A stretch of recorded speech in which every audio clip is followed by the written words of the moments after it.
नहीं, बहुत सारे सारे दोस्तों का एक सवाल है डॉक्टर साहब, वो आते हैं कि सारा नफ्स छोटा है, यानी मिनिमम ਉਹਦਾ ਸਾਈਜ਼ ਕਿੰਨਾ ਹੋਣਾ ਚਾਹੀਦਾ ਹੈ ਜਿਹਦੇ ਨਾਲ ਬੱਚਾ ਪੈਦਾ ਕਰਨ ਦੇ ਕਾਬਿਲ ਹੋਵੇ।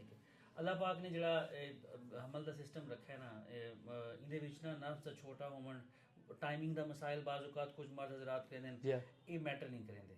ਸਹੀ ਹੈ। ਜਰਾਸੀਮਾਂ ਦਾ ਮਾਹਵਾਰੀ ਦੇ ਰਸਤੇ 'ਚ ਹਮਲ ਦੇ ਰਸਤੇ 'ਚ ਪਹੁੰਚਣ ਮਰਦਾ ਉਹ ਇਨਫ ਹੈ। टाइमिंग घट है, टाइमिंग ज़्यादा है, सख्ती है, सख्ती को नहीं, रूटीन मामलात हैं ਜਿਹੜੇ क्लिनिक च काउंटर करे ने इन नाल कोई फर्क नहीं पौंदा।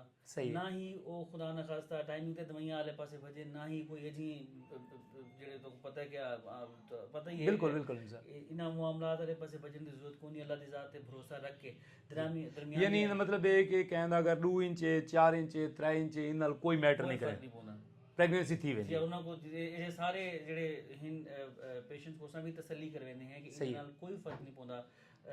उन्हां अयाम दे विच हम बिस्तरी जरूरी है, सही है, बाकी अल्लाह पाक ने देना। सही है।